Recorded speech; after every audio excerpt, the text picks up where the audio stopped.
Yes, that is a successful spiral fade. Oh boy. I wasn't sure after all the gaming stuff we've done lately if we'd still have the spiral fade in our pockets, but yeah. You thought we lost the art of the spiral? I did. I was worried. Well, worry no longer. All right, it's lunch. It's lunch, yeah, man. Do you got something you want to talk about? I don't know. Probably not. What do you think about YouTube saying you have to have 1,000 subscribers and 4,000 hours of watched content before you can monetize a video? I mean, They say it's to protect it creators. seems a pretty low threshold, but I don't understand the reason behind it. I mean, they say it's to protect creators. What does that mean? It seems to me what it is they've identified a market segment that doesn't really have an audience to bitch and whine about, and they can just cut off the monetization and keep that money for themselves. Because they're not going to not monetize the videos. They're not going to share that monetization with the people creating the content. So there's still ads on the videos, but Still ads on the videos. You just can't make money on it. No, that's so like fucked if up. it's your first viral video, presumably you wouldn't get any monetization on You don't have those 4,000 hours. I mean, you would very, very quickly get 4,000 well, hours depending on the length of the video. I don't know if they've clarified this stance, but you could easily argue that you did not meet the criteria. I mean, you can get 1 million views in 24 hours. Mm-hmm. If those 24 hours are unmonetized, how do you put that genie back into its bottle? Yeah. Like, no, I think that's bullshit. Right. I don't know. I find it hard to get too worked up because like 1,000 video or 1,000 subscribers is just to the level where you could start taking yourself seriously as a content creator. Yeah. And you're right in the grand scheme of things, unless you just got one viral video in you, then that would be just the start of your career. But like, I don't know. It seems like a naked cash grab. I feel like YouTube has to kind of be careful. I mean, I don't know. Is YouTube too big to fail? Because no, other than I don't think so. Twitch seems to have defeated them on the video game playing front. Yeah. But I feel like YouTube has got a lot of weird things that are coming together as a head. Like they are now trying to openly support larger content creators over like the common man. They have got issues with advertisers wanting to be choosy of what content they advertise on, which is driving away a lot of popular content types on YouTube. And the only thing they really got going for them is they can spend billions of dollars a year and not expect to make a profit because they got deep pockets behind them, and they were the first. I don't know. And, brand recognition, that kind of thing. I mean, that's all part and parcel of that. So the $1 billion. Like, spending. I mean, that's the thing. It's like I remember a time before Google where you could say there's like Alta Vista is too big to fail. Yahoo is too big to fail. Right. And then Google came and it felt like overnight completely destroyed them. Same thing with Netscape. Yeah. How is anyone ever going to break into the Netscape market? Well, you give away a fairly decent browser with an operating system that everyone on the planet uses, and within a year or two, you've killed the competition. Right. Like, I don't know what's going to destroy like Facebook and YouTube and Google and things like that, but it's possible. I think it's possible. Yeah. I mean, the example of Twitch is the perfect one because they've stolen an entire huge segment of the market from Google. Right. Arguably more profitable segment. Sure. Yeah. But also, like those old days of like Yahoo and Netscape and stuff like that were very much Wild West for the internet. It's like, could somebody roll into, Doc Hollywood's town and take it over? Well, fuck yeah, because there's like 8 people in it, right? Yeah. Could someone roll into New York City and take it over? Yeah. That's a bigger problem to tackle, Yeah, like Google harder. is a New York City in this scenario. So I don't know. But I do think it's possible, and it probably might might not come from one place, right? It might not be like just a single company comes in and changes the landscape and Google's gone, and now this new company, Bozo Town, is the new Google, or the new YouTube. It might be like there are 8 different companies and they've all stolen a segment from Google, from YouTube, and now there are just 8 different outlets for this stuff. Yeah. Kind of like Twitch. So that was one thing I just kind of wanted to get what your thoughts on, or see if you were even following it. Yeah, no, I think it's bullshit though. At the same time, like getting 1,000 subscribers is not, I don't think, crazy hard on YouTube with how many people are on YouTube. I don't I object just on the grounds of this seems like a naked cash grab that they are dressing up as some kind of pro consumer or a pro content creator move. I don't understand how that could possibly be the case. I think what is their argument, pro for the content creator? The fact that I guess a lot of these small channels that were getting lots of paid views but very little subscribers are essentially repackaging other content, which is a problem. Okay. Yeah, just certainly a problem. Yeah. And the fact that by eliminating by any decision you make that backs professional people at the expense of amateurs could broadly be seen as pro content creator.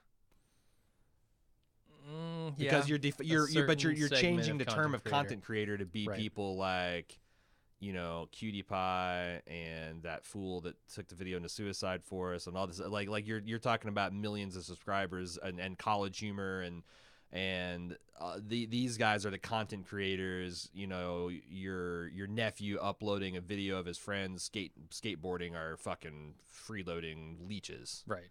So I mean, I don't know. And it's funny because YouTube kind of made its bones on the freeloading leeches, right? Sure. Like when YouTube was getting off the ground, all it had were freeloading leeches. There were what no I'd like to know professional is how much creators. percentage of revenue per I get, like how much of YouTube's revenue is generated by those small channels that are essentially hustling in the margins of the big content creators. Mm-hmm. Like is it 5%, is it 10%, is it 25%?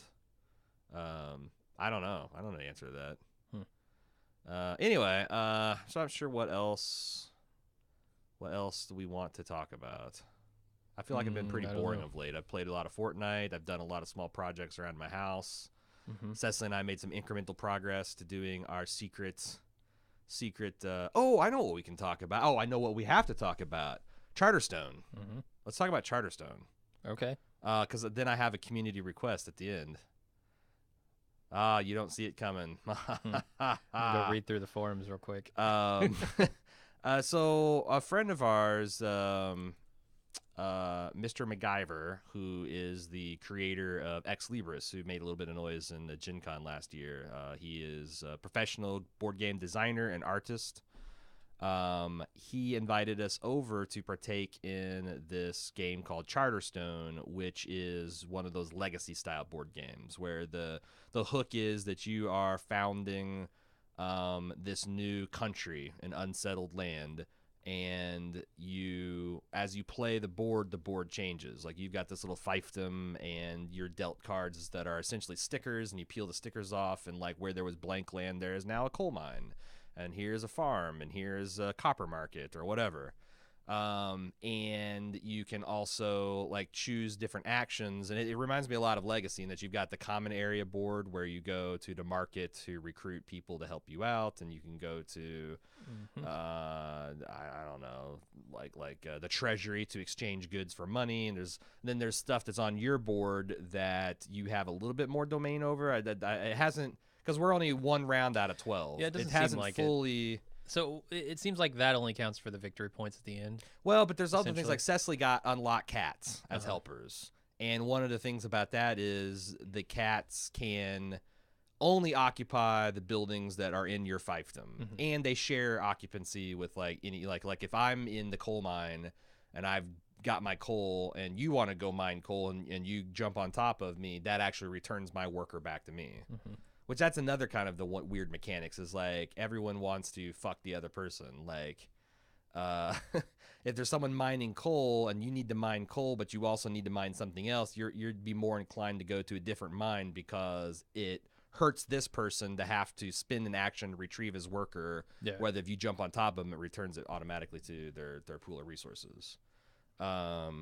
So I think it's cool. The art is really cool. It's got like a modern Disney Moana kind of sensibility. Everything's like exaggerated like Bastion features. to And me. yeah, Bastion's another good example. Very pastel colors and bright and exaggerated features and kind of whimsy. There's like a mild steampunk vibe because the thing that constructs your buildings is this big dirigible, the Zeppelin. I don't know. I thought there's tons. It's really exquisitely well made. There's like, your coins are actual metal coins. Yeah, those were really cool. All the resources, like they're wooden blocks, but they like the lump of coal looks like a lump of coal. There's iron ingots. There's bushels of wheat, and I don't know what all else. Pumpkins For some reason, clay bricks that they all look like the thing that you're collecting, and that's kind of really cool and flavorful. And every player gets a box that at the end of each game round, you take all your resources and you can take all your resources and cards and helpers and everything you've accumulated and put them into this chest, record like certain prestige points that you get and on the outside of the box, which actually levels the box up. That's only after the first game, just so you know. Yeah, no, and that's what I was going to say, because like starting the second game, there's like capacities on the box. Yeah. Where you can hold like one good, one coin, one helper card, but you can level those up by some unknown mechanism yet, and like color them into the marker so you can extend how many things your chest can hold. And I think that's cool. There's also like a loyalty card mechanism where like if you fill in 10 wheat bushels on the back of the thing, then that means you start each game with a wheat bushel or a bushel of wheat. So there's kind of like, and I don't know ultimately what the entire scoring, and I don't care because it's like, whatever, it's the first game, it all become revealed in the fullness of time. There's the rules of the game change based on stuff we've done. Like, this is the first Legacy game I played. So it's kind of like new ground to me, but like a lot of people probably know what we're already talking about. Yeah, I've played Pandemic Legacy with my girlfriend, and we really like that. It's basically the same concept, except it's a cooperative game. So you're trying to go around the world and stop these viruses from spreading, and every round, like, things that you do have a permanent effect on the board, and it'll tell you, okay, open up, this set of cards and like tear up this other card and put this sticker on the board. And yeah, it's really cool. I like those. I like that style of game, I think. Yeah. It gives it I mean, you essentially gives another reason to iterate a game, right? Because I think in my modern board game experience, I played a lot of games 2 or 3 times and then never again. Yeah. Whereas in the old paradigm, we would get like Castle Risk and play it for 4 fucking years. We get Access and Allies and play it for 3 years. Every other weekend, yeah. Yeah, like you get 40, 50, like you really intimately, like usually we'd stop playing when we broke it. Like when we got so good at it, we saw the flaws and the preferred play styles and the like Dominion. Yeah, the evolutionary metagame got to the point, like, whereas nowadays I don't feel like we get to do that. And these Legacy games are probably a response to the glut of board games, like, hey, here's a reason to replay me. Yeah. Yeah, and here's a reason to buy a new version of me too. Like, right. Yeah. Rebuy the same game. Yeah, get the recharge so you can play it all again. I don't know, it's pretty cool. One of the cool features is you get if you're the first to discover certain cards, you get to name them. Yeah. And that's fun. And we also get to name our empires at the end of the first game, except for Jim, who won. And I don't get to name mine. Everybody else gets to the name losers mine. Get to name. And I was trying to get something with shit in the title. Yeah. Shitheadistan, Shitholia, very outer vengeful group shithole. I'm playing with, apparently. Plus, it's funny. Although I feel like I made a mistake winning, but we can talk about that. Okay, because I do want to talk about that mechanically. So I was like, if one of the interactive lunch features this week is suggest names to call Jim's empire. Okay. Because like no one was impressed with my emphasis on shit-based titles. Yeah. And I get it. It's one note. I still think it's funny. It's juvenile. It's one note. But it is funny. Like I like the idea that like Jim's going to be the emperor of shithole. Like that's super cool fucking funny. But yeah, I like to know. So what is your? Because here's my experience of the game is. Anytime you got these new types of games, like I have this basic strategy where like anytime I'm doing a worker placement game, I always look for ways to increase my worker options. And this is the first worker placement game where when we started playing, there was no ways to get new actions. Yeah. So I was kind of like aimlessly casting around, and I thought like my intuition said I should go for the Charterstone. Mm-hmm. Because that allows you to like you get this open crates and get new yeah cards. So they've added this like loot system, yeah, like, which is kind of an innovation they've stolen from video games. Everybody gets this crate, but you can only open it once you like power it up to a certain level and go and go to this certain place on the game. The earliest you could done it is like the second round in the game. Yeah. And my intuition is like, I should do that because this is the thing that opens up new options. That's what I did. And in the first game. Yeah. But then I saw everyone, it seemed like everyone was getting like a resource and trying to go for like the first big victory point card. I'm like, okay, well maybe I'll just do that. When you did on the second turn, I immediately got jealous and saw that like, damn it, I should have stuck to my courage, my convictions, because look at, like, I can now see how this thing has opened up new possibilities and I'm going to be permanently 2 turns behind. But it was worse than that. Because when you, so like, if everyone's going for the 1 card, then everyone kind of like takes turns bumping each, because, okay, well, everyone's got to get clay, everyone's got to get pumpkins, everybody's got, so like, you know, unless you're the last person to get a pumpkin, then you're going to have your worker returned to you pretty soon. In trying to change my strategy at the last minute, felt like I was always at the tail end. I was the last guy to get a pumpkin, and my worker just sat there. Right, that sucks. And I had to, every 3rd turn, I had to spend a turn to bring my workers back. And I think I, by far, had the most missed opportunities because of my kind of wishy-washy. Like, if I just picked a strategy and gone with it, it would have worked out in my favor. Yeah, so that's and you what did I'm thinking. That, like, and it seemed like that just kept compounding. It did. I definitely was going for like the big VP scores. Like I wanted the victory points, and it turned out I won the game. But I'm wondering if that is not a mistake in the first 2 games, because you keep everything you got in the first game for the second game. So I'm thinking maybe instead of trying to win that first game, I should have been set yourself stockpiling up for a bomb second turn. Right, I should have been charterstoning and building and doing that more often. I was gratified because when we finally learned the mechanics of our own little chests and like that, there's a victory point threshold. Like every 10 victory points, you get to transfer that as progress on your loyalty club card. So I'm like halfway to getting a free iron ingot or whatever. And even though I was the third place in the Shitholia sweepstakes, I was in the bracket that got the maximum rewards. Like you at 39 and me at 31 got the exact same in-game rewards. Yeah. Everybody else got, and I'm thinking I like got a big old fat trophy. So like now that I know that, I feel like that's the real key thing is you cannot multiple games fall into the lower reward brackets because that's the only thing that really seems like it steamrolls into the next game. Right, so there are 12 games in total. Right. And the winner will be declared at the end of the 12 games. Right. And things you do from game to game carry over into the next game. And so you kind of want to snowball it game to game more than just like within a single game. And it seems like another strategy is like spend the first part of the game just acquiring a diverse amount of resources because new options can like I was grinding steel to do this one requirement, and then like after I had acquired it and spent it on some other thing, like literally next turn your girlfriend put down a steel mill that would converted steel to 2 gold, which is amazing. Right. But I completely missed that opportunity. So I feel like the first half of the game, you should just acquire a bunch of resources, see how the board plays out, and then be able to, it's like, like a Wall Street baron. Like, once there's a run on steel, be able to jump in there and capitalize. Because not only is there a run on steel, which means you're going to get your worker back, but, you've just converted something you could have, like, I just converted 3 steel to 3 gold. I could have 1 turn later done that for 6 gold. Right.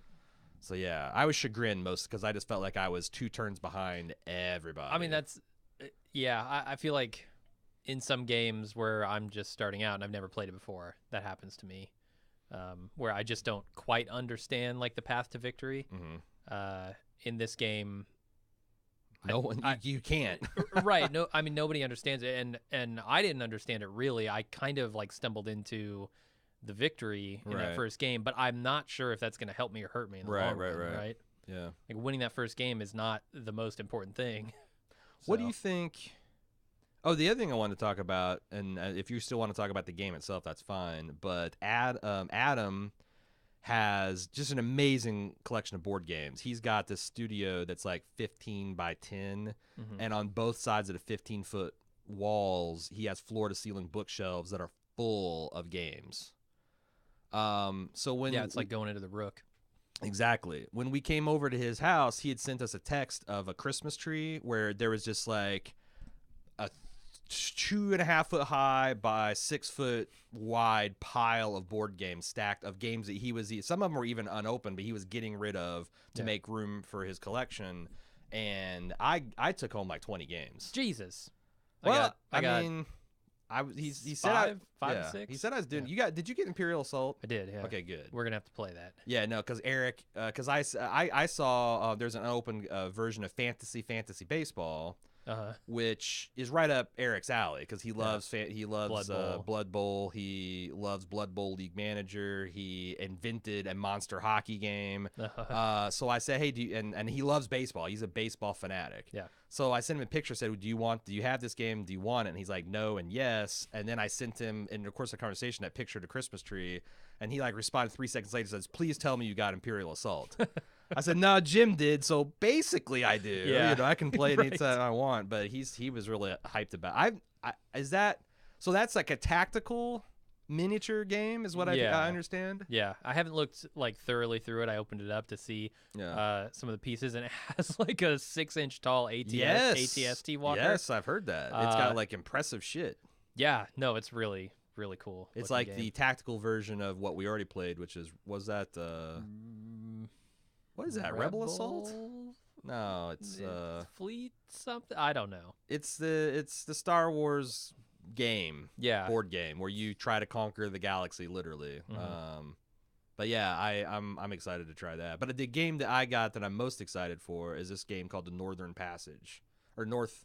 Is it North? Yeah, the Northern Passage, which is essentially about 19th century exploration of the Arctic Circle to try to see if there's a sea route from like Russia, from Asia to the Americas. The art looks awesome. That's right up my alley as far as historical sailing fiction, and it's very, very well reviewed on Board Game Geek. So I can't wait. I don't know how many players play it, but yeah, that's like I can't wait to play that. Yeah. Did you get any other games that were like really exciting? Splendor. Oh, fuck, which you got is a great that's one. right. Yeah. That's right. In retrospect, I think you got the two best pulls: Splendor and Imperial Assault. My girlfriend has really been wanting to play Splendor because Splendor's a great game. She heard about it and she almost bought it on Amazon the other day, and then I'm glad she didn't because turns out there was a copy there. Yeah. So yeah, we got that for free, which is really cool. So thanks. I got a couple things. I got like the Resistance. I got which is kind of like a precursor to Secret Hitler. I think I've played that. I've got a couple like mage battle type games, like collectible card games that are fantasy based. I got this one called Loop, which looks like it's some sort of like board, like your CEOs of rival companies that try to like control resource. I don't know, like trucking lanes, and it does like but it's kind of like in a Blade Runner style art. Looks pretty cool. Somebody needs to do a really cool like time travel board game. Like play with some time travel mechanics. Oh man, so are there some cool ones already? Me, Adam, and Carrie have been playing this other legacy game called is it called Time Agents?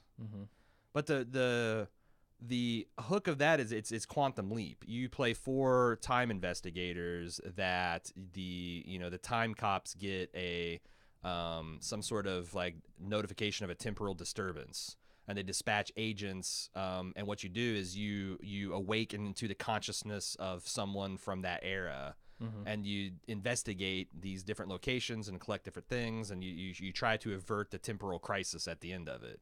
And it's cool because it plays on this like board game that looks like a Matrix construct, and they sell like for $15 you get a game packet.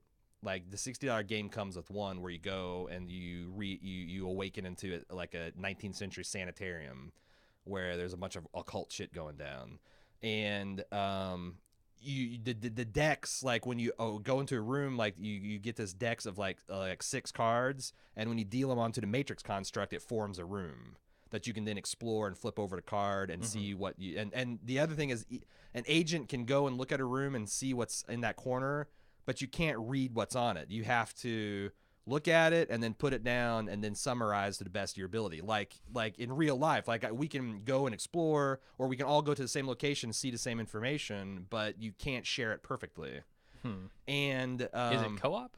It's co-op, yeah. Oh, okay. And there's this mechanic, like you start off with 60 time units. Every time you burn action, it counts down to 0. When you count down to 0, the whatever temporal technology collapses, and you wake back up in your pod.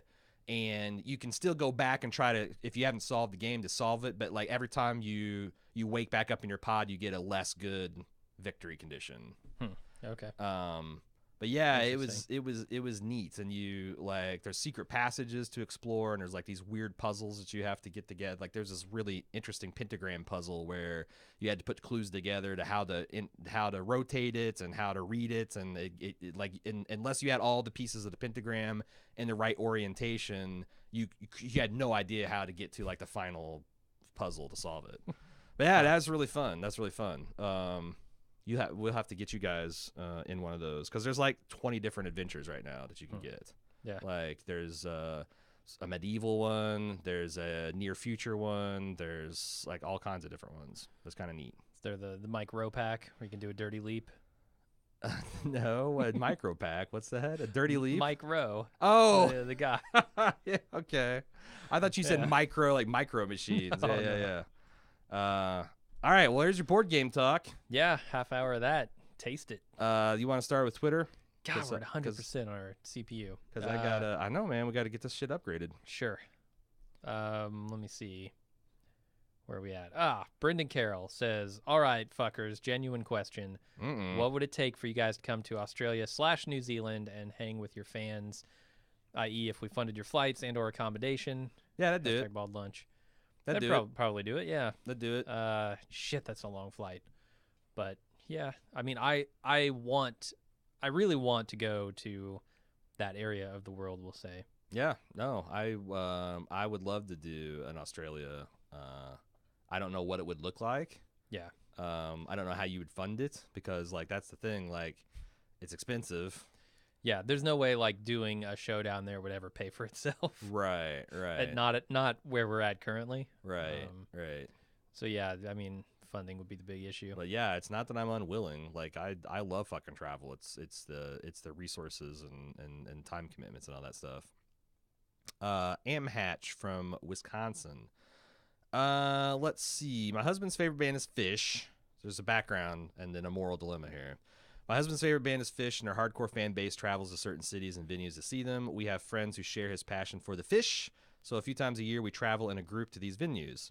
I'm non-committal to Fish. I neither like them nor dislike them, but due to my love of live music and listening to talented musicians play and seeing the stupid grin on my husband's face, I go along. I also love to travel with our friends and experience other cities.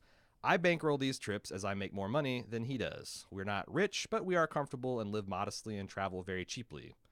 I spend months scrimping and saving and planning, booking tickets, watching price alerts, etc. He's a great husband, and I love making him happy.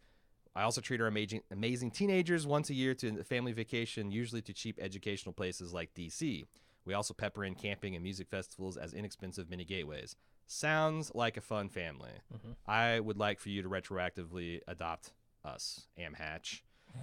She then gets to the horns of her dilemma. I also just finished graduate school. As a treat to myself, I want to save up and buy myself a week in London. Operative word, myself. I spend so much time and energy making others happy and spending my vacation time and dollars on others. I literally just want to wander around, slowly stroll through a castle, do some genealogy, read a book in a pub, maybe stalk a royal or two. I don't want to deal with hungry children, bored husbands, or dashing to catch a show. Is this selfish of me? How would you feel if your SO wanted to go somewhere alone? Do I even have to ask permission? What if my husband says no? Should I fight it? How do I even bring it up? I have lots of thoughts. Do you have any thoughts? So maybe I just have a super understanding girlfriend, but I'm planning a trip to Italy with my brother in March. And when I told my girlfriend that we were going to make this a brother thing, she didn't have much objection. Although she would love to go to Italy. Yeah. And I would love to take her to Italy, but it's a brother's trip. What are you going to do? The Italian Jones boys. Right. I've seen a movie where the Jones boys take over Europe. Yeah, I mean, my brother's a good person to go to Italy with because he speaks the language and he's lived there for several times. He's gone native for long stretches. He's going to be a good companion on that trip. But yeah, so I don't like. I guess I was a little bit worried when I went to tell her, "Hey, we want to do this trip, and you're not invited." That's a scary thing. But it sounds to me like you do so much that I would not personally feel bad about saying, "Hey, guys, we go on a lot of these vacations together. I want one for myself."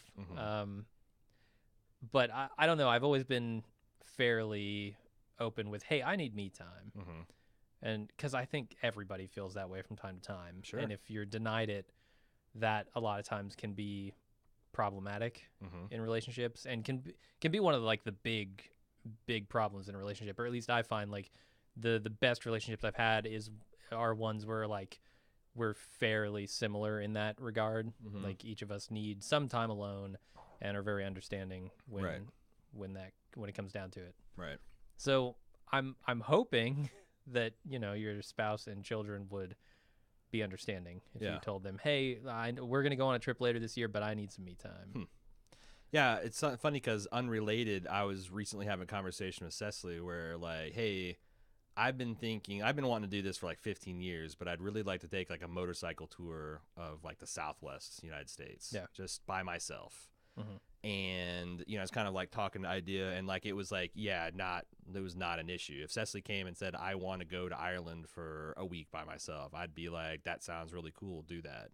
And I think the word selfish gets a bad rap in society because it's a lot like, I guess, the whole airline analogy of like the airplanes going down and the oxygen mask drops, and your natural inclination as a parent or caregiver might be to go for your children and strap all their faces into the life-saving oxygen, but then are their pudgy little fingers going to be able to get your oxygen mask on? Imagine if the McAllisters did that. Yeah.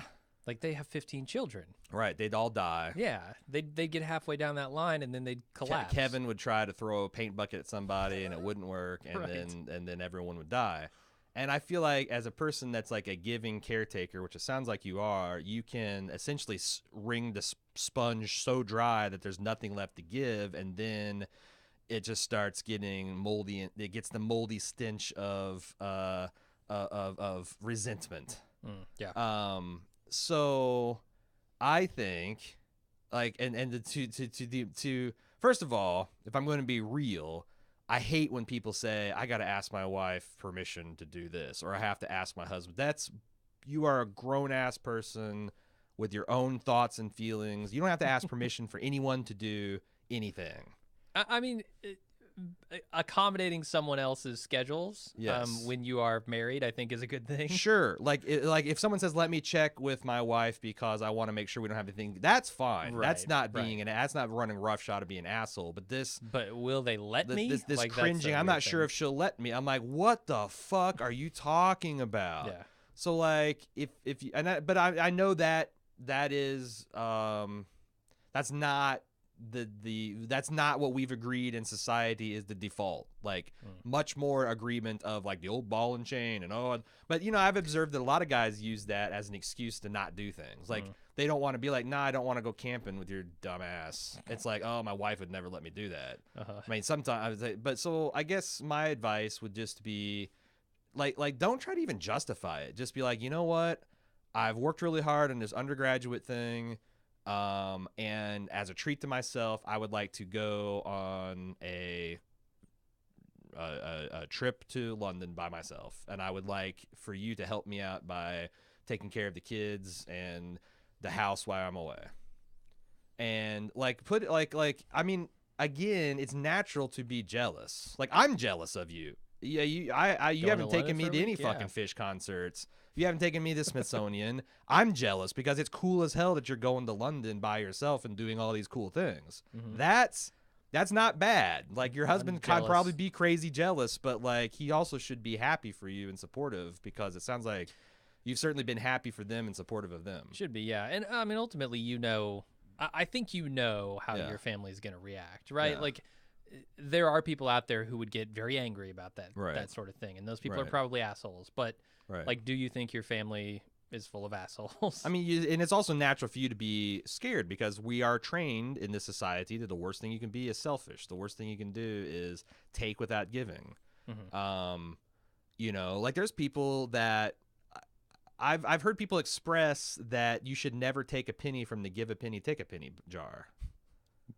Then everybody would go out of business because their business is full of pennies. Right. It's like understood. Like they'd just be drowning in pennies. Yeah, like, you know, like that's like if you know, there's a lot of weird things in our society like that where it's like almost over fear of the tragedy of the commons kind of thing, and I just don't feel like it belongs in families. And if it is in your family, that's something you guys need to talk about. It sounds like because it sounds like, you know, if someone like were to come up with a bunch of objections of why this isn't possible or why you shouldn't do it, that it wouldn't sit well with you. And you know, like, you know, not having to ask your spouse for permission.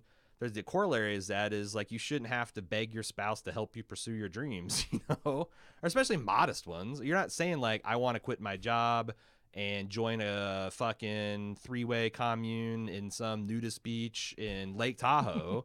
You're saying That's the London trip is a gateway. I've got a big milestone. We've raised a family. They're getting to be teenagers. I just got through grad school. I want a week to myself. That's entirely reasonable. And I mean, if you're in a solid, good relationship and you know that, yeah, it sounds like this problem might be more in your head than anything. Yeah. You know, like you're going to go to your husband and your children and say, Mommy's going to London for a week. And they're going to say, awesome. Right. That's great. You do you. I don't know. It like I'm saying, it could be more in your head. Yeah, and there's like, you know, there's all kinds of different and I get that. Security levels in people. Like if he, you know, you know, but just talk through it because it's an entirely reasonable request that it sounds like you not that you know, people don't like deserve or entitled to anything, but as much as anyone does, it sounds like you deserve this trip. So there you go. Your turn.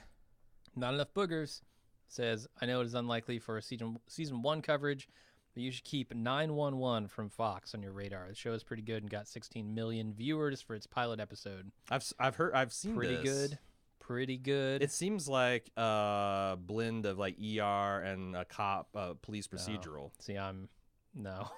That's what I'm saying. Not Like, interested. Yeah, like there's a time in my life where that would have been like if this had come along like midway through the ER run, I'd have been like, fuck yeah. Yeah, when are we starting our ER live watch marathon? Right. Only 15 years. I want to watch the one where the helicopter lands on the dude that had previously taken his arm off, and I hope that they play a Jaws theme when he looks up. It's like not again, because like my recollection is this motherfucker in his scrubs goes out onto the street with his one arm flapping around, and he looks up as the helicopter's descending on fire and says something like "not again," and then it lands on him in a ball of fire. It's that bad. That's my recollection. It might not be. I might have made it worse in the retelling. That's amazing.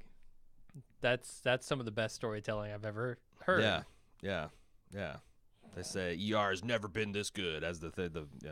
I also remember a lot of ad campaigns about like, come back. We know ER sucked for a while, but we're really good now. You know, trimmed the budget, got Anthony Edwards off the payroll, got that Julianne Valor Margulis off. We got Noah Wiley's fighting aliens. It's just the Serbian pediatrician you like and somebody else and come back, but I never did. Similarly, Augustine says, any chance you guys will do a Bald Move TV on Mindhunter? I finally got done watching. I have to say, it's in my top 3 for 2017. Very intriguing show. I don't think so. I mean, I feel like I need to watch a couple more just because it is getting so much good buzz, but it's entirely possible that this show is like The Leftovers for me. Like, you know, not everyone likes The Leftovers, and I'm cool with that. Not everyone wants to see a really well done, stylish procedural based on serial killer thing. And it could be, I mean, like I said, I just, man, true crime is my least favorite genre of just about anything. It just doesn't appeal to me. So it's funny because I've been watching, I just finished actually season 3 of Narcos, which I thought was really good. So you saw the second season, which you hadn't seen. No. You just skipped the death of Pablo Escobar? Which I'm now going back and watching season 2, but you don't need to watch season 2. No, yeah, it's entirely different.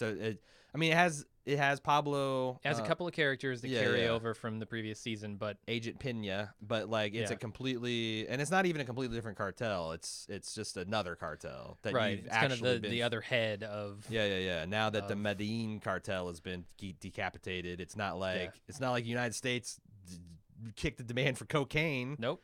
So someone did nothing to that. Just it's almost like it's almost like as long as it's illegal, you just eternally play whack-a-mole and like who wants to be a billionaire? Who wants to be a billionaire in Colombia or Afghanistan or whatever? You want to sell poppy? All right. Yeah. We'll play whack-a-mole with you for the next 3 years. I did think it was really good though. Your turn. Not enough boogers again. Says someone wrote in last week asking about diets. Too many boogers so far. We've had 2. Yes. Let's see if he's coming up again. Oh shit. It's not too many boogers. It's not enough boogers. Sorry. Yeah,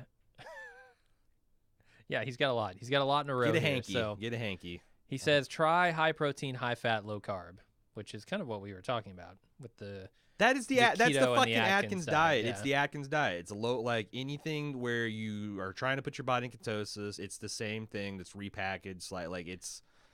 It in my mind is the exact same philosophy. So he's down 50 pounds on it. Yeah, that's pretty good. Yeah, I lost when I did Atkins, really I lost like 35 pounds. Yeah. So, I mean, it works. Yeah, definitely will take some weight off. Anything you do to decrease your calories. I mean, that's the thing. Like, if you add up the shit you're eating on a high protein, low carb diet, you will find that your calories are underneath the daily caloric allotment. Yeah. Like if you do a week-long study of calories, because if not, then you wouldn't be losing weight.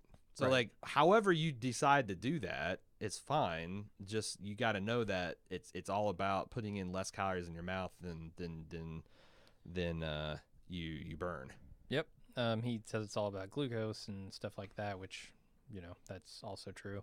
Make sure to include 10 minutes of cardio, 3 more days per week. Oh, so diet and exercise, and some weight training, yeah. Diet, exercise, little weight training. That's the secret to losing weight. That's essentially how I did it when I did it. But yeah, turns out that's just how you do it, how you lose weight. Fuck. With Legion Season 2 being announced for April 2018, can we expect you guys will be covering it? If so, will we be teaming up with Jason again? Well, we're not teaming up with Jason. Jason kicked us out. Yeah, we're really bitter about it, too. We did. I mean, we were like, fuck, you asshole. Yeah. You asshole. No, he sent us this sheepish email being like, hey, I've actually got this other group of podcasters I've been trying to get off the ground with Podcastica, and, maybe subtext afraid you guys are going to be too negative and not sure how I deal with all. No. And he said, like, would you guys be terribly upset if I kind of went my own way? And we were like, no, honestly, we were debating what to do about Legion anyway. Like, do we continue to do the joint podcast? Do we do our own? Do we not cover it? Like, so it was fine. Right. So now I did say that I would like to, if he wants me, that I would be happy to be on his podcast, a couple times if he thinks that would be valuable, because I'm going to be watching it for sure. It's coming back in April. It's probably... That's the thing. Like, there's not a lot... I don't think there's a lot going on in April. That's what I'm saying. Like, we could possibly... Yeah. No promises or anything, because we still haven't gotten all this shit figured out, because the TV schedule this year is challenging. It's shifty too. It's challenging and shifty all over the place. So I like the show. I would like to see where it goes in season 2, whether we do a full podcast or Bald Move TV or no podcast at all, or just an appearance or 2 on Jason's. I don't know. Yeah. I don't know. Your turn, man. Taquito says, how old were you when you started swearing? I started working into my vocabulary around 5th grade, away from adults, of course. I don't remember. Like, I couldn't tell you. Do you remember the first time? I remember I started swearing when I became a ramp agent at FedEx, because that was the lingua franca of the ramp. Like, in the weight shack, Really? It was fucking this, fucking that. And if you weren't just constantly swearing and stressed out, then people looked at you funny. And that's so... Now, I didn't develop what you would call a potty mouth until I stopped becoming a Jehovah's Witness, because, like, that was something I compartmentalized as, like... Yeah. I'll just talk this, because then my next job was at a company that was owned and operated by Jehovah's Witnesses. So when someone swore, it was like holy when someone says holy shit, somebody swore, it just Brother Gamble itself. just said, God damn it. And then from there, I worked at a couple Fortune 500 companies consulting, where, you know, one of them was like a place where you showed up in suit and tie, and it was frowned upon to talk like gutter language. And then so like I got this job at kind of like I don't know, a company that was a little bit more buttoned down, and I started slipping out of my faith, and like the outward niceties of morality stopped becoming as important to me, and I started swearing, and now I have this thing where, like, people ask me every once in a while, every couple months, someone will send me an email like, I really like your podcast, I think you guys are so funny, but I'm so disappointed that you swear so much, because you're clearly intelligent and nice people, but then why do you care? Why do you care that we swear? Right? And that's, but like through all the swearing, you've gotten that from the conversations. Yeah. Our swearing has clearly not affected your opinion of us. But like, I'm now associated not swearing with being a Jehovah, just like the same way, like whenever I shave my beard and I see my unbearded face, I like, that's my Jehovah's Witness face, and it feels very, so like I find it comforting to swear as a kind of like a formal act of rebellion against my old self. Reminder of how far you've come. Yeah. Huh. And I really like swearing. I think it's very expressive. It's funny. It's very rarely have I swore and then immediately regretted it. Rarely. So, yeah. Yeah, time or two, I've regretted when and where I've sworn, but I know I was definitely swearing by middle school.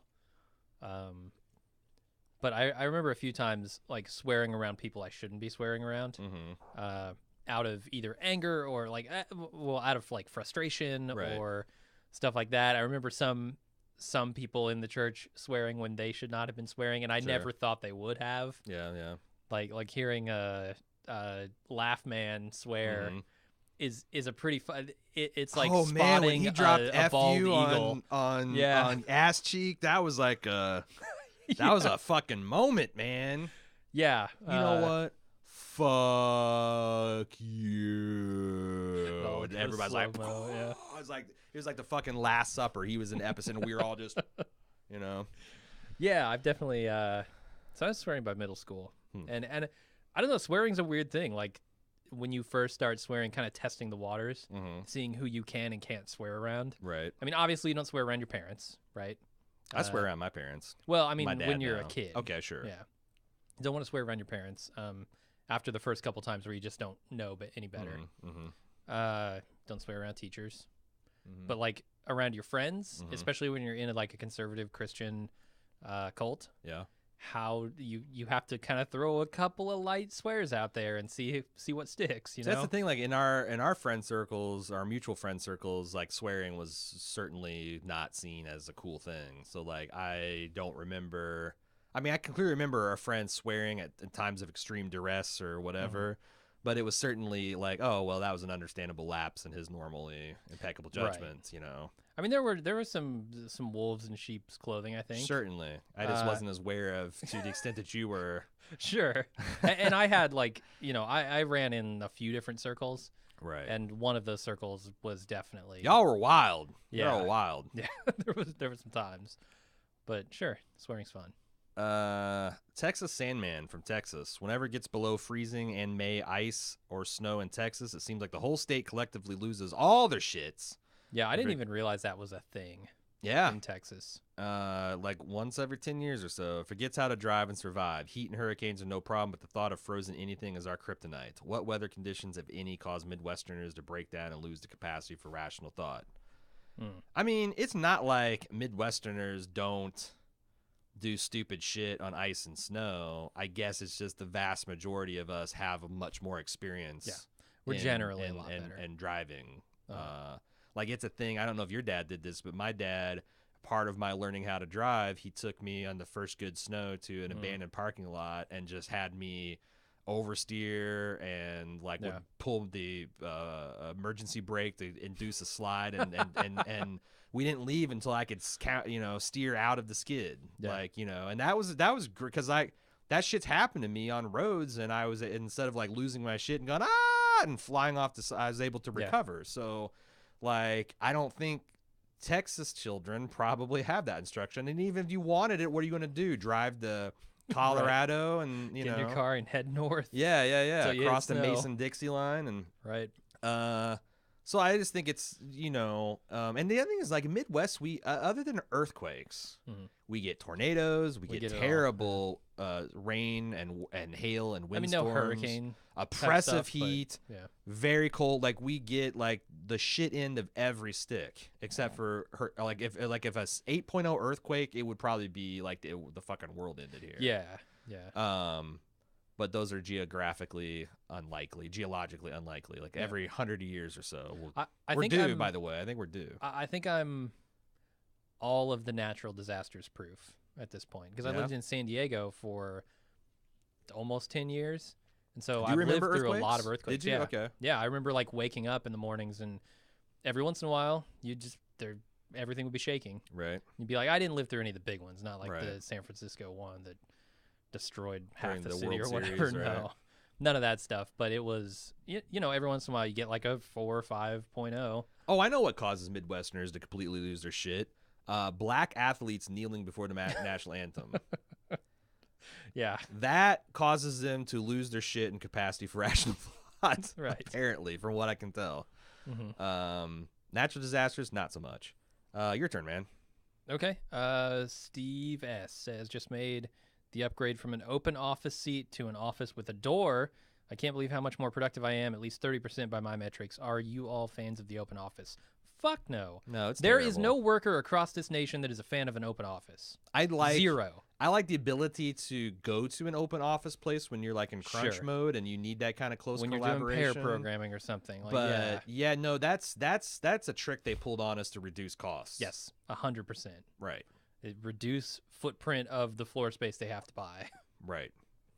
No, it's and increase oversight. I've done both, and I think I've been overall more productive when I had places where I could retreat and just do the thing I needed to do. Yeah, and less distractions. Fern from NYC, how close are you guys to 50 million downloads? I need an update. We are right around 45 million. Are we? Yeah. My estimate is we will get to 50 sometime in early to mid-spring, or when Westworld comes out, whichever comes first. Because I don't see anything that's really going to pump that needle until Westworld. Yeah. Now that Better Call Saul is pushed off into like the fall, I think. Your turn, man. Yeah, and they just did some stats upgrades for like ISO compliance or whatever. And, that's true. Like, they cut us, and like most of our shows got cut in half, pretty much. Half? I was thinking a third. Yeah, I mean, it's I don't know. The shows that I saw were basically cut in half.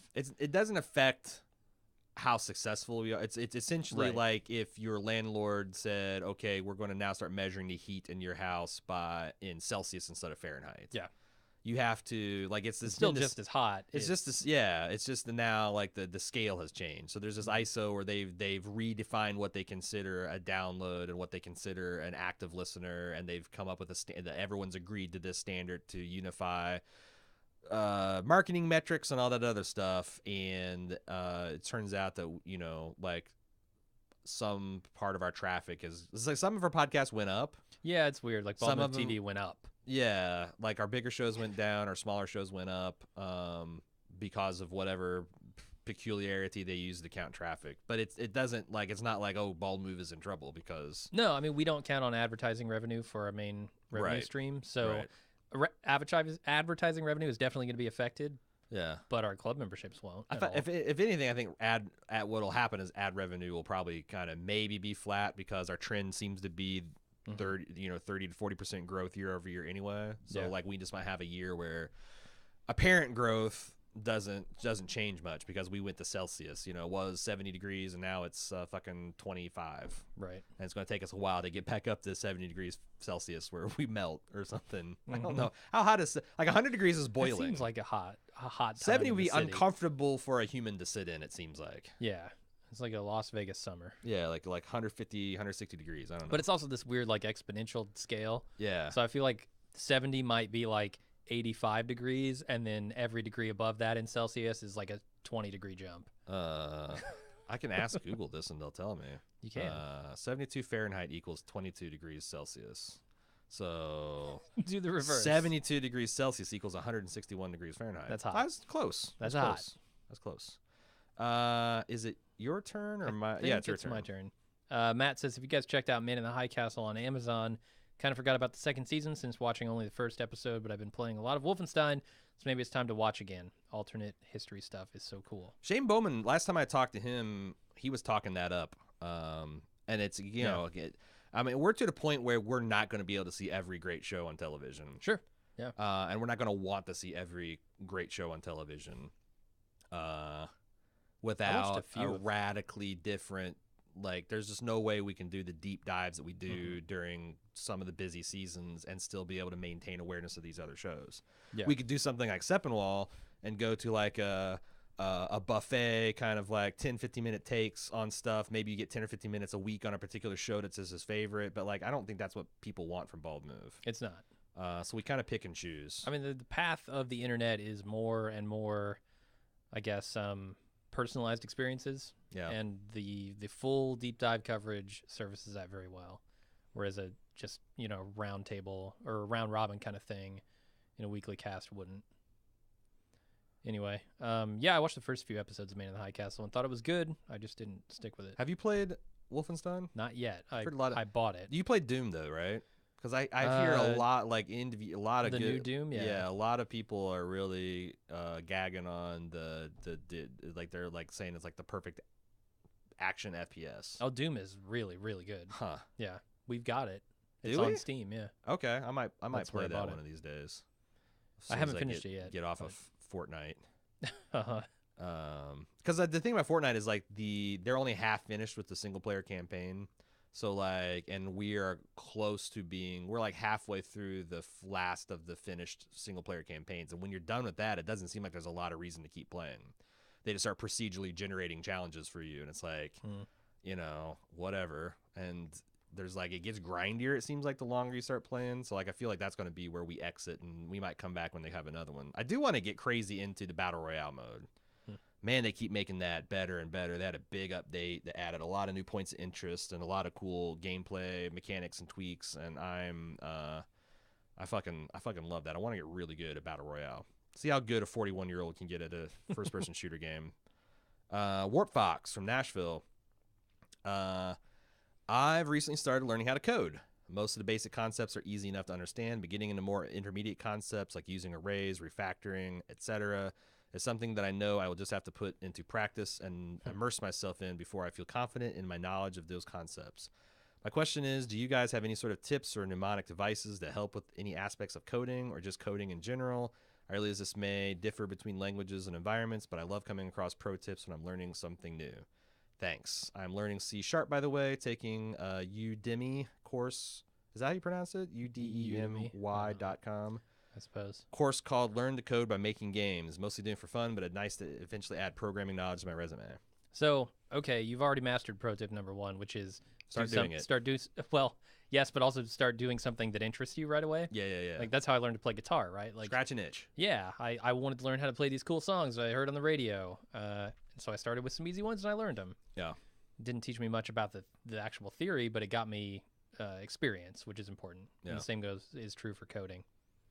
Do you have like were you ever taught any mnemonic devices? That's what for I'm saying. Coding? Like, there's a couple of like truisms, like garbage in, garbage out. Sure. Like the three virtues of a programmer being, what was that Larry Wall quote? It's I think it's hubris, laziness, and impatience. Okay. That they all factor into like making truly great code, or like the fact that you have to have a certain amount of cocky, I can fucking do this. Mm-hmm. Like that allows you to keep plugging in when the going gets tough. Laziness, always taking the shortest path to like the shortest path to victory. Mm-hmm. And impatience, which is like, I am so sick and tired of doing this task, I'm going to automate it. So those so that there's that, so like you can kind of meditate on those things. But yeah, you're right. I'm trying to think, like, what, and it's everything about, like, the core things of programming never changes. The control structures and what you have available. Like, what does change is like these different design paradigms, like, right. View, what if it is it, are we doing view model or view model controller or view model, or like it's just like all, like, are we doing pair programming? Are we doing waterfall? Are we doing rushes? Are we doing agile? And there's a lot of things that are just hard to wrap, like object oriented design. Like, there's so many, like, the first time. And it's similar when you start getting into databases. You're gonna fucking you're gonna under engineer everything. It's gonna be a piece of shit. The second time you're gonna over engineer, and it's gonna be a real piece of shit that's a fucking pain in the ass to work on. You hate it. And then the second project you do, it'll be in the Goldilocks zone and kind of just right. Because, like, that's the thing. Like, if you follow all, like, normalizations and object-oriented paradigms to a logical conclusion, it becomes like whips and chains programming, where, like, everything is fucking compartmentalized and nothing speaks to everything and everything's a black box, and what the fuck is even going on? Trying to track down any bug becomes a time-consuming process. Yeah. So I would also say, like, once you get through the course, kind of to a certain degree follow your own bliss, especially early on, right? Like, and set scope pretty well. Like, say, here's a problem that doesn't seem too hard to tackle. I don't know how to tackle it, but, like, the resources are so good on the internet now, and there's so many people that have answers for you just at your fingertips. Like, say, hey, I want to do this cool thing. Like, I've always really loved Mario Brothers or something, and I want to make a Mario Brothers clone. Yeah. And just kind of follow that and learn as you do, and it sounds like you're on the right track with that course. Like, you clearly got into a course that was tailored to doing a certain thing that you were probably interested in, making a game, right? Right. So once you're through that, keep following that down the rabbit hole, and you will learn a lot of stuff just by Googling and figuring out how to solve these mini problems along the way. GPS signal lost. Shit. So? Who cares? Why are you just realizing this now? What the hell's my phone? Does anyone interested in, like, a pixel rant? Because I no longer love this phone. This phone is dead to me. But you also have to set a scope, because if you say, I love MMOs and I want to make World of Warcraft 2, you're never going to do that. Yep. You will never fucking finish that. So minimum viable. There's another minimal viable product. What's the smallest, shittiest version of a thing that you can do right now that will do it, and then you can always gussy it up. Sure. But preemptive gussying, another preemptive optimization is a sin. Never, ever, ever refactor or make something more elegant unless you need to, because that's masturbation time takes away from you adding features and doing things that are actually. Yeah, refactor when you actually need to. Yeah, like when the shit starts running slow and your users start complaining, take a look at refactoring. That's my opinion. And refactoring is not like it's not a concept like arrays, right? Like, arrays are a structure you use to house data. Refactoring is more like a thing where you can't be told how to refactor, because refactoring methods are going to depend on your code. By Lawrence Fishburne. Right. You have to take the green pill. You go, oh shit, my code is running slow. Now you have to go back with all the knowledge you have of your project at this point. Go back and write the code a little bit better to make it run faster using that knowledge, right? And then you'll probably have to refactor, a couple of times depending on the size of the project. Yep. Shitty code that works is way better than really beautiful, elegant, theoretical code that just doesn't do what it's supposed to do for some reason. Yeah. Yeah, that's pretty good. Like I said, there's a lot of other things I could say, but, like, you're just starting out, so, like, have fun with it. It's super cool. Yeah. Enjoy this, like, master of the universe feeling, because it'll go away. And this 99th time you write a CRUD screen, a little part, you'll start dying inside. But, you're years away from that. Tyler, right? Warp Fox is Tyler, I think. I think so. WC and me do it. Says, enjoyed the playthrough of Bad Guy Bigby episode 5. But he was disappointed in the last episode. I think he's talking about the game itself. Thought the series was pretty well done up until that episode. It did feel like it had what I would call third act problems in any other media. Like there's like the climax of the game is everyone standing around you and accusing you of things that you actually did. You know, this is where the X will remember that comes into play. Yeah. And it felt very stagey almost. So yeah, I was feeling that the same thing. Like there was even less game than normal in the final chapter. It was more of like an epilogue, really. Because like killing, like, you know, taking care of the Crooked Man was not a problem. No, we killed him. And then I feel like in classic Telltale fashion, I felt like there was nothing I could do or say in that final confrontation that would have, like to me, I don't know why they don't do this, because like it's the end of the game. Like the villagers should be able to rip the big bad wolf's guts out if I behaved the way that I behaved. Then there's no sequel. Well, you know, I just feel like, yeah, like that's my criticism for all Telltale games. Like nothing, it's like, whose line is it anyway? It's where the rules don't matter, or the points don't matter, and we make up the rules. Like nothing really. There's very small tonal shifts into the endings of these games and what you start forward to the next chapter, because they have to be, right. Like if this branches out of control, it's like a pain in the ass to program and develop. So, but you know, my job is to poke fun and be the biggest asshole I can be within the constraints of the game. Bluth Banana from Canada says, I love Dark. Did you guys watch, and what did you think? I watched the first episode. Yep, I've watched the first 2. I thought it was pretty good. It's certainly something I'm going to finish. I just can't put a timetable on that. Yeah. Also listening to old Breaking Bad season 4, young Jim and Aaron. So much excitement in Jim's voice. What happened to you, Jim? Got jaded. Got jaded by all the good TV. Your turn. I think I was just covering like the best show I had ever seen. Like, listen to my coverage of The Leftovers or coverage of Stranger Things. Like, yeah, I get excited about shows that I really love. I just don't get excited about shows that are mediocre. Right. Or even like shows that the new like good has become mediocre to me. There has to be a certain level of standout something that a show has. Otherwise, I'm not going to be engaged in any significant way. Yep. Or at least like I'll be engaged, but maybe not like as excited as I should be. True. Or as I would have been 10 years ago. Okay, WC and me says real lull in good TV right now. I'm watching Star Trek, but not any other real quality shows. Do you have any suggestions? No, we haven't watched any good TV this year. Godless. Yeah, Godless is good.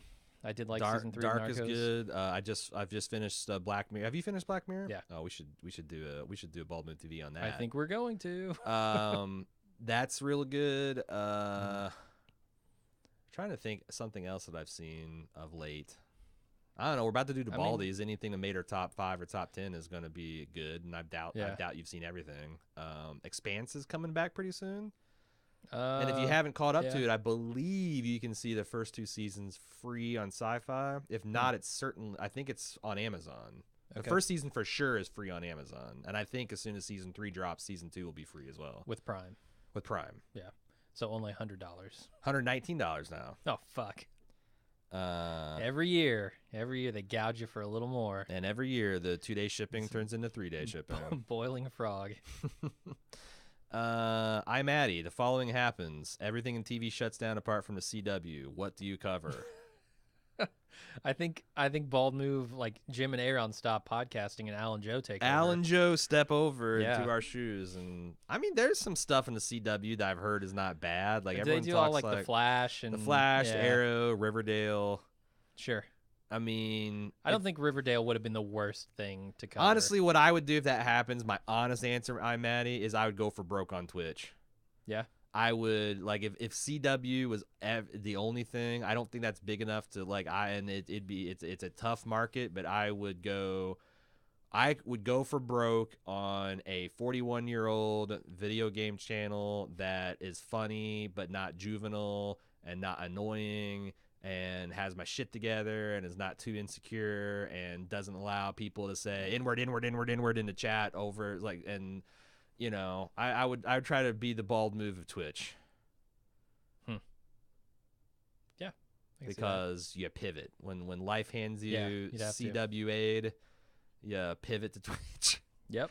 And you hopefully do it before it crushes you under the financial weight of your obligations. Yep. You'd have a little bit of runway, and you just try to fly. Let us go to Twitter. Murder Bear says, all this board game talk is inspiring me. We should have a meetup at the Rook. Just saying. Oh, I wouldn't mind having a meetup cool. at the Rook. Yeah. That'd be tough because it's a small place, as I recall. Get a couple tables. I mean, I guess I that's don't think true. it'd be a huge meetup. I guess that's true. Michelle from Cali, have you ever crossed into Canada? If so, were you in your own car or a rental? I will be flying into Buffalo, New York in June, then driving to Canada to Niagara Falls, and I'm looking for tips and advice as I plan this trip. Are you just want to go to Niagara? Because you don't have to cross the border for that. You can stay on the American side and take the land bridge over to Canada and just walk. Like, it's very walkable. All the like casinos and attractions and all the crazy touristy shit they got over there. Now, if you want to actually get in the whatever they call upstate Canada from there, like the splash zone.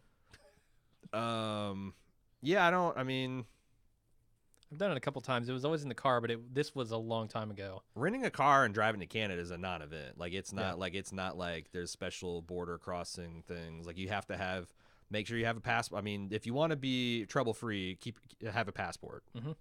I don't know that you technically have to have a passport to get to Canada. I didn't when I went, but you might be able to. You might be able to get by with like a. I mean, it's a lot. I mean, yeah, like pre 9/11, you just had to like show your driver's license, right. and going into Canada, a lot of times they're just like waving you in. It was going back to the United States side that you had to like show your driver's license or something. But like if you have a passport, it's going to be fine. Yeah. But yeah, it's super easy and it's very cool. Like Niagara Falls is amazing. I've been there 2 or 3 times. I also have last time I went to Canada, I stayed a week in Quebec City, and on my last day, because I misread a street sign, I accrued unpaid parking ticket. That was in French, and I didn't understand a word of it. So you can never go back. And I'm an ugly American, and it was a rental car, so I just didn't pay it. So I wonder if I go try to cross the border, if there'll be like, can we come to the side room with me? We need you to pay this $25 Canadian dollar ticket. That's now $737 because of inflation in the exchange rate. Mm-hmm. You owe us two blue bills and a green bill. Yeah, I need a beaver and a Lizzie. Right. A loony, a beaver, and a Lizzie. Or you ain't getting out of here, yank. Anyway, they'd be very apologetic during the whole time. Yes. Your turn. Matt says, on the subject of swearing, have you guys ever seen the memes about saying frick on a Christian Minecraft server? No. Do you get in trouble for saying frick? I mean, are there memes that's about the thing. I got grief all the time for using euphemisms.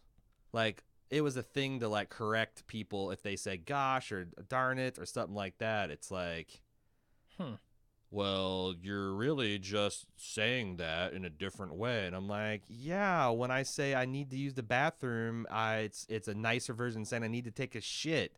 Yeah. Their euphemisms have places, you fuck. Also, bureaucratic fuck. You think this is going to get you another day of everlasting life in paradise earth? You correcting my saying, gosh darn it? Fuck off. Actually, Jesus does have a tally board. Probably. Yeah. An angel gets his wings violently ripped off and thrown out of heaven every time I said frick. That's also the thing. Like, when I say God damn it, I never mean like actually. I don't believe in this thing. I never mean I want God to damn this thing. Right. I'm simply. I want to say ejaculating. Sure, yeah, that works. That's the word.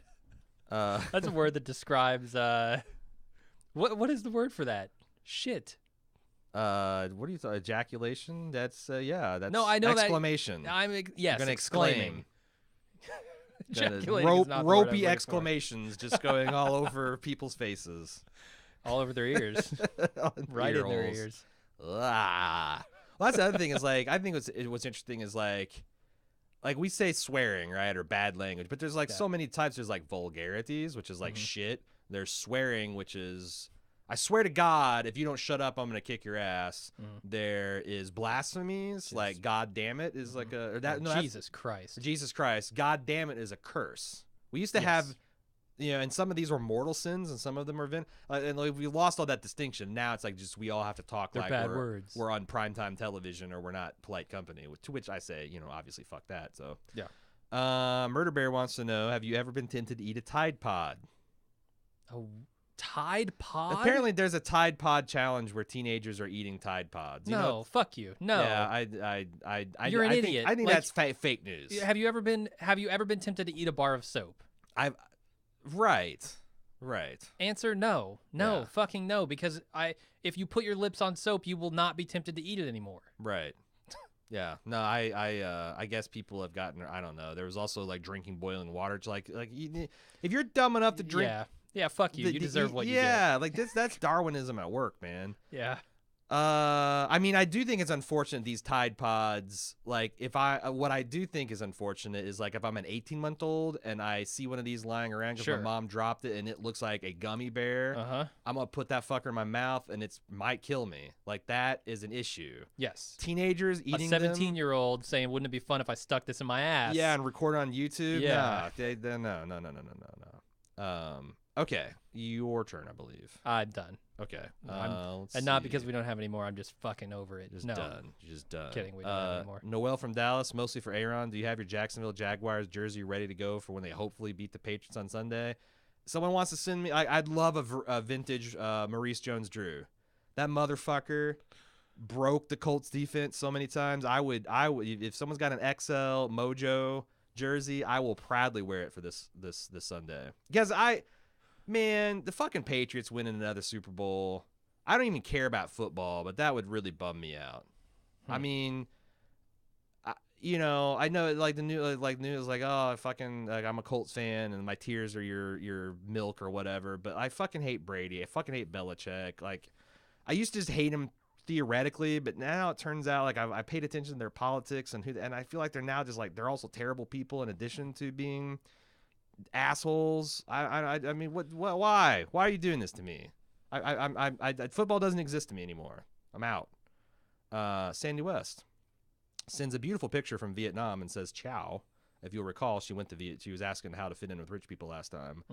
How'd that go? Well, it's like I said, this picture is amazing. White sand beach, tropical, it's like Tropic Thunder minus the thunder. It's just tropics and it's beautiful. How many billionaires did you I see 0 billionaires on this beach. 0? I don't see anyone in this beach, honestly. She looks like she got the beach to herself, which is even cooler. Shit. My question, after your sailing live show last weekend, I thought of how great it would be if you guys made a mini road trip sometime, even just for a day or two, and live broadcasted parts of it for club members. What do you think of the idea? Sounds like fun. Honestly, that whole 2-week motorcycle trip, I thought like the whole idea, like I'd probably bring a GoPro and like try to edit together a pretty sick video of my travels. Yeah. And like Norman Reedus would shut that shit down immediately. Well, come at me, Norman. His lawyers would be all over you. Come at me, Norman. I'm 6'2", 265 pounds. I bet you're Hollywood big. I bet you're like 5'8" and skinny. But like his my lawyers chances. are very intimidating. I'll fuck the lawyers up too. Okay. I'll be a 1%er, outlaw motorcycle YouTuber. But no, that'd be fun. Like I think it's like I could do it. Like I will work it out to where like could I get a bald mover in every town I visit to put me up for the night? Like probably. I will be Aaron and raconteur for an evening in exchange for a couch. I think that'd be cool. Mm-hmm. Should do a live stream from each person's house.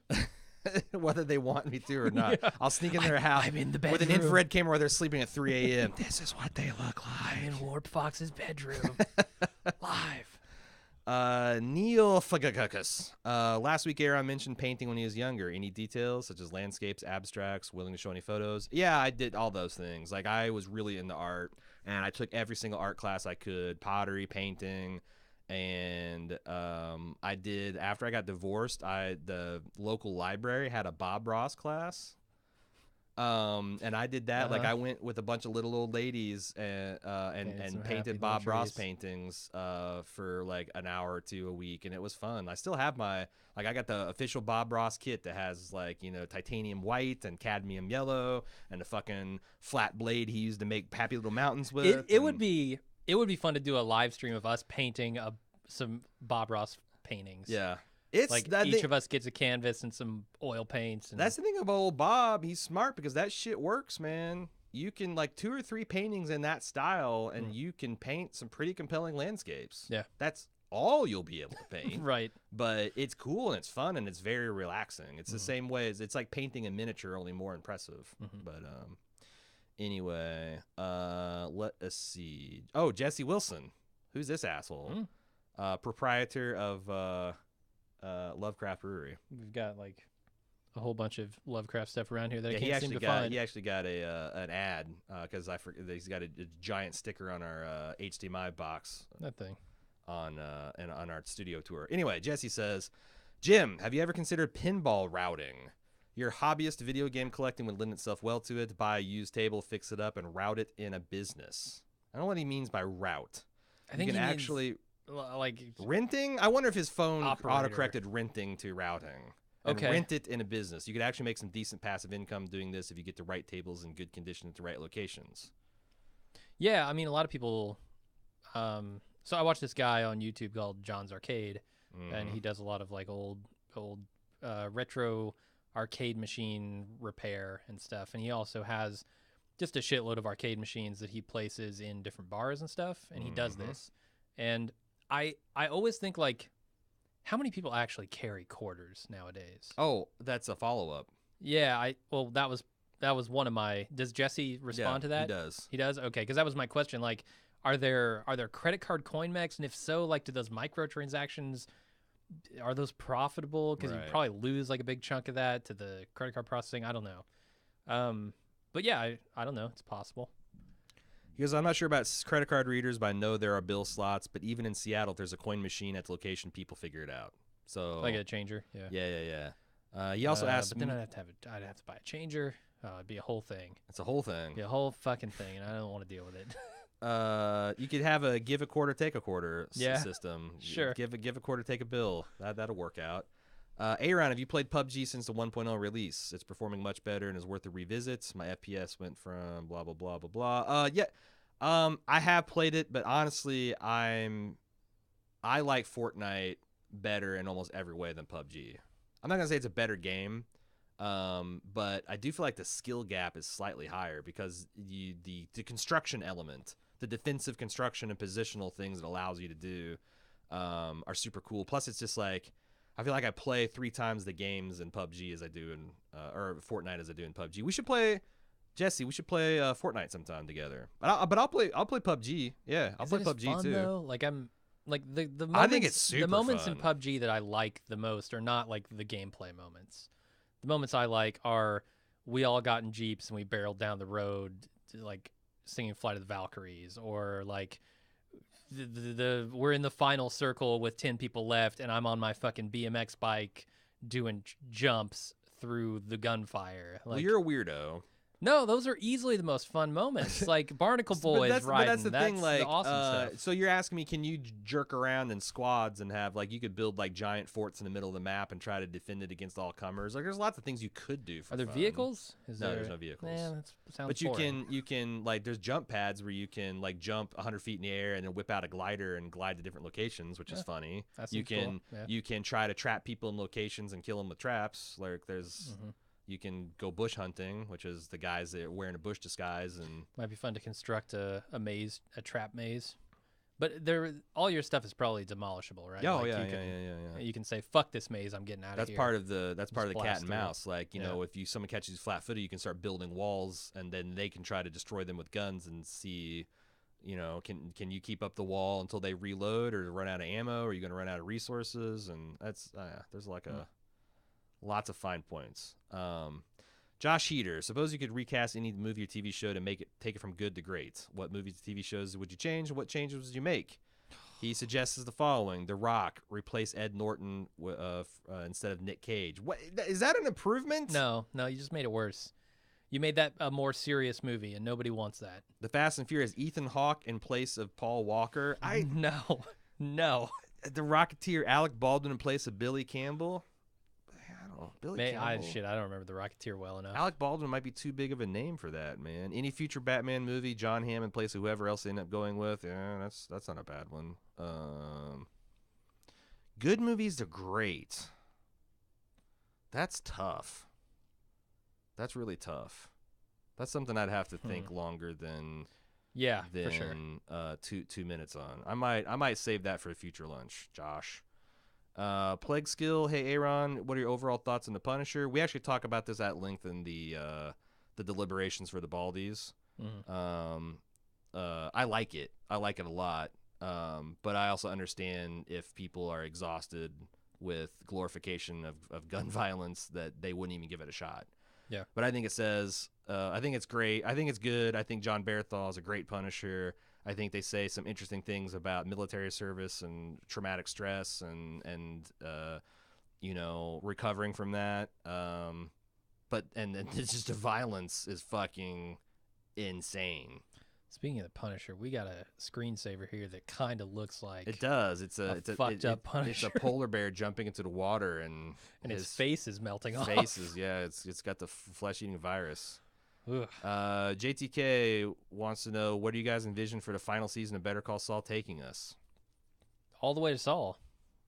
All the way to Saul. I mean, we got to go to Saul, right? Yeah. And if they do it too early, they fuck up. If they don't do it at all, they fucked up. What I'd love to see, and I don't want to bring back Aaron Paul. Like I don't think that would. I mean, if they want to do it, I guess they could, and that would be interesting. But like I don't see how that would make it better. But to me, my ultimate final season of Better Call Saul, either the first episode starts off in black and white at the Cinnabon and then fades to color as the timeline catches up with the current events, and we then tell the rest of the season as the Cinnabon manager, or the final episode or few episodes do the same technique where we open up with Saul lounging away at the Cinnabon, and it goes for it's desaturated black and white, it bleeds into color, and that's how we know that we're now telling a present day storyline. And then we see Saul's ultimate redemption or ultimate comeuppance, and I'm not sure which he deserves at this point. Yeah. Do you got anything you want to add to that? Nope. Marah, where does a 40-something man go to find weed when it isn't legal in Michigan yet? Asking for a friend. Pizza delivery guy, Applebee's bartender. Yeah. Walk down your street, and if you smell some skunk, ask around. Shout, who's got the weed? Who's got the hookup? Who's got the shit? Yep. Honestly, that's tough because like I don't hang around with the quote unquote criminal element. So every time I go to the one time I've gone to a new location, it took a while because there's some people who are being, I think, alarmist in this thread and like overblowing the risk. But I mean, honestly, that's one of the fucked up things about this whole drug war is that you get pulled over in the wrong place with an ounce of weed and you can do some real time. You can experience some real consequences. It's horse shit, but that's so like you've got to take this very small by percentage chance risk for an extremely significant penalty if you play the roulette wheel and crap out. I'm mixing like 7 different gambling metaphors.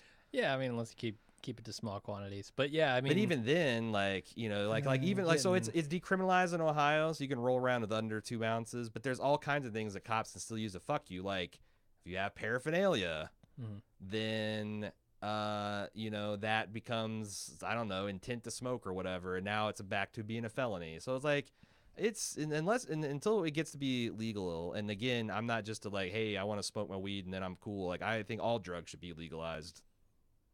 Listen to almost any Bald Move podcast if you want to hear more. But yeah, weed is an especially egregious example of it being. But yeah, like I'd check out. Like, Fish concerts, great place to score some weed. But yeah, it's too bad it's not something you just go down to a corner store and pick up. MTF 9186 says, on Monday night I had a very weird dream. I was in Ohio, God knows doing what. Specifically, I was in Casa El Aaron Hubbard getting a tour of the damn place. It was a huge apartment filled with kids, and Aaron himself was showing me around. When I woke up on Tuesday morning, I had totally forgotten about the dream. I then opened Facebook, and what do I find? A video of Aaron giving a tour of the Bald Move studio. What does it all mean, and why are you in my dreams, Aaron? When have I never been in your dreams? MTF or MFT. I mean, That's a weird thing. so that's what they call that. They call that, what do they call that? That's a name of a bias. Like if you're thinking of a song and you turn on the radio and it's playing that song, you think, oh my God, what a crazy psychic connection. You don't remember the hundreds of times you've been thinking of a song, turn on the radio, and it's entirely something different. Right. So my question is, how often do you dream about me, and how weird is it really when you've taken that into consideration, that I happen to release a video that tangentially and genitally touches on what you were dreaming about? That's some souls that you got to search, my friend. Mm-hmm. I think we're getting towards the bottom here. That sounds good. We've been going for an hour and a half. Disc golf course, another good place to score weed. Yep. Let's see. Do you watch any nightly talk shows? Mm-mm. That's what Walking Distance wants to know. I used to watch Conan. And I have like basically zero interest in that new Letterman thing on Netflix, but I I definitely don't know. I want to see those, because I think Dave Letterman's my all-time favorite host. I like Conan a lot, but Dave is like my number one guy. I mean, he is not the guy that I want to hear interview people. Like, really? Yeah, I never like looked at David Letterman interviews and said, hey, those are especially insightful or interesting. And I know he was constrained by the format. I get it. But there are many, many, many other people who I would rather see interview somebody. Charlie Rose, for instance. Like there are plenty of people who can do interviews. David Letterman's not at the top of my list. Well, I don't know. Like I said, I got a lot of other things I need to watch, but I kind of want to do that. Genity says, what songs make you throw caution to the wind and throw some serious shapes on a dance floor? I don't dance. No, I'm not a dancer. But Kanye West's Power does make me want to go and kick down walls. So that's Man, something. No Wall is safe was safe in 2017 because that song was everywhere. Yeah, commercials and everything. Somo from Nottingham wants to ask if we have any spooky tales as far as ghosts and stuff. Is long story short. Yeah, we done some Halloween episodes. We did our of Lunch first with Jim and Halloween lunch. We both told spooky stories from our past, Yeah. and why they probably are not real. Well, they're most certainly, from my worldview, not real ghosts. Right. But creepy nonetheless. Yeah, I think we're going to have to go, because it's been, like you said, an hour and a half, and we're getting towards the end of that. If you got a question you really want me to get to, with the exception of that movie one, which I already saved in my cat, I guess ask it again next week, and we'll see where we get. Thanks for joining us for lunch. I don't think there's any other kind of general announcements that we want to, like, I would be looking in your mailboxes early next week for your Baldies entries, because we're going to do audience participation in that. That will also be all the social media, so don't you'll know when it's been released, but check for in your email boxes or on social media, Twitter or Facebook next week, for your link to vote on the Baldies, the audience participation parts of it. The Baldies will be coming. We just finished all of our deliberations.